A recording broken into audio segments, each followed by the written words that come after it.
आप बैठो।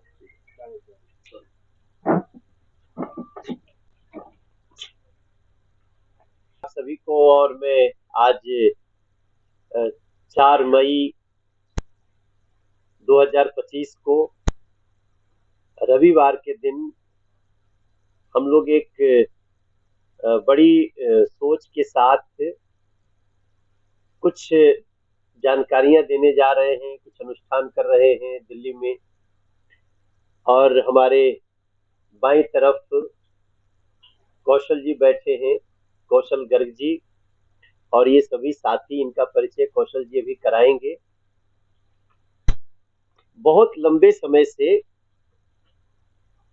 हम लोग रामचरितमानस को लाल कपड़े में बांधकर अपने अपने घरों में रख दिए।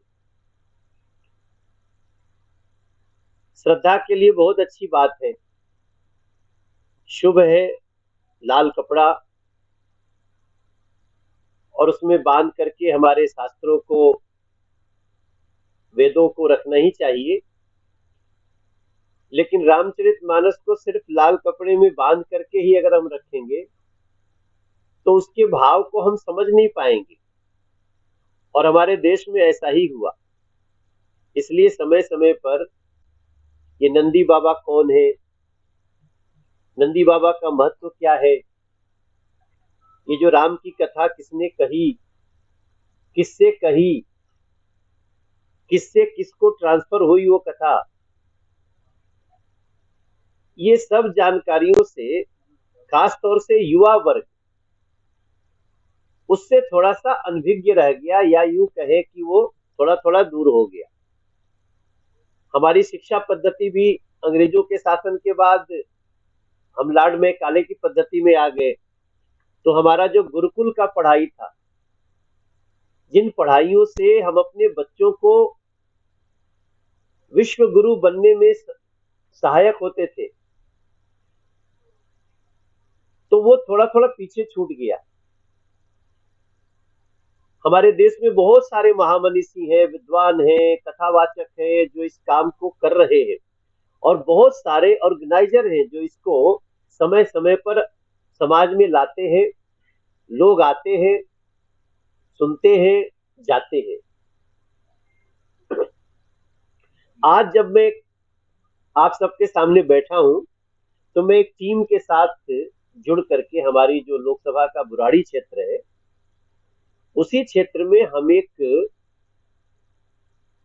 बहुत बड़ा अनुष्ठान कर रहे हैं, जिसमें हमारा पहला उद्देश्य है कि लोग शिव जी को जानने के लिए वहां उपस्थित हों। और जो एक प्रमुख कथावाचक जिनको हम लोग बुला रहे हैं वो हमारे प्रदीप मिश्रा जी, मैं पूरा नाम ठीक ले रहा हूँ, पंडित प्रदीप मिश्रा जी, और उनके साथ एक और नाम जुड़ता है, सीहोर वाले पंडित प्रदीप मिश्रा जी, सीहोर वाले। आजकल इन बातों को जो हम आपसे कह रहे हैं उसी को वो युवाओं में देना चाहते हैं।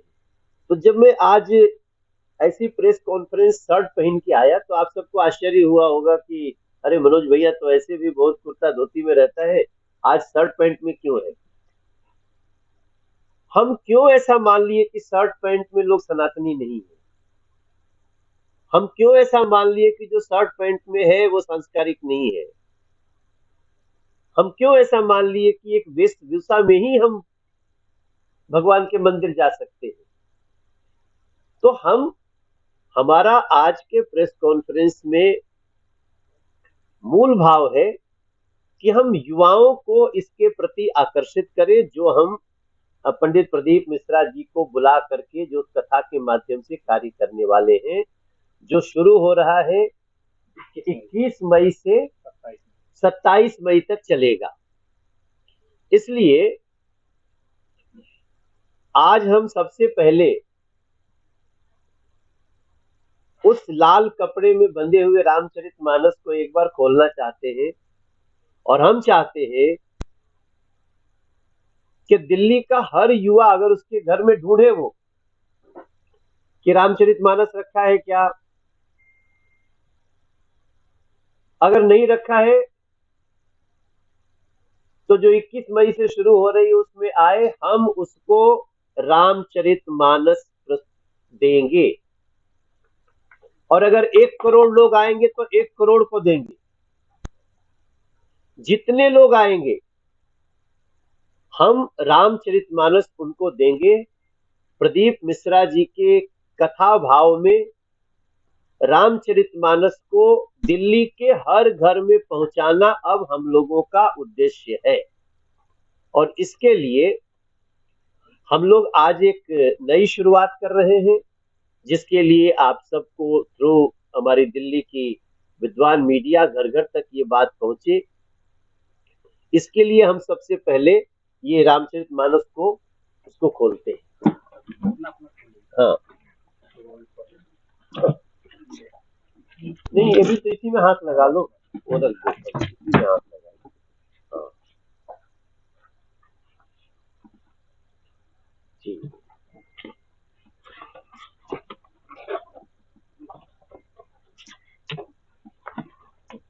ऐसे हम एक बार करें, प्रेम से बोलिए सियावर रामचंद्र भगवान की जय, सीता मैया की जय, बजरंगबली हनुमान जी महाराज की जय।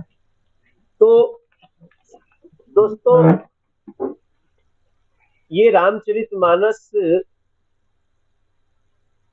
ये ज्ञान का भंडार है और हमें इस बात का गर्व है कि सबके लिए राम महत्वपूर्ण है। हम राम को सिर्फ धार्मिक मर्यादा में ही बांध के नहीं रख सकते।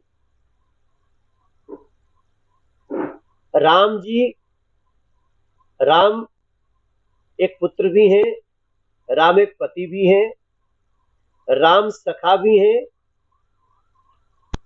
राम भाई भी हैं, राम शिष्य भी हैं और राम अहंकारियों के अहंकार हरण करने वाले भी हैं। कोई ऐसा जीव नहीं है धरती पे जो अगर अपना कनेक्शन देखे तो उसका कनेक्शन राम से न बनता हो, ऐसा कोई नहीं मिलेगा आपको। और उनकी कथा कौन सुनाते हैं? हम खाली 4 लाइन आपको बताएं आज प्रेस कॉन्फ्रेंस में, मीडिया के थ्रू जो लोग सुनेंगे, सोशल मीडिया से जानेंगे। ये रामायण तो महर्षि वाल्मीकि जी ने लिखी है, संस्कृत में लिखी, लेकिन 1577 में रामचरितमानस की रचना हुई है। मैं आपको दावे से कह सकता हूं कि इस देश में बहुत कम लोग मिलेंगे जिनको पता होगा कि ये 500 साल पहले ही लिखी हुई है, क्योंकि इस पे कभी हम केंद्रित हुए ही नहीं। लिखी 500 साल पहले है और उसमें भी आपको जान के आश्चर्य होगा कि ये लिखी तब गई जब अयोध्या जी में राम जी का मंदिर तोड़ दिया गया। उसके बाद ये रामचरितमानस लिखी हुई है। और ये हम नहीं कह रहे हैं, इसी पुस्तक, माफ करिएगा, इसी ग्रंथ के पहले 10 पन्नों में इसकी कहानी लिखी हुई है, लेकिन किसी ने पढ़ा ही नहीं। और इस ग्रंथ को जब इस पे संस्कृत विद्वानों ने ये कहा कि संस्कृत के विद्वान लोग ये अवधी भोजपुरी में कैसे लिख दिए, हिंदी में कैसे लिख दिए, तो इसका साक्षात इसको प्रमाणित करने वाले कोई और नहीं, साक्षात बाबा विश्वनाथ जी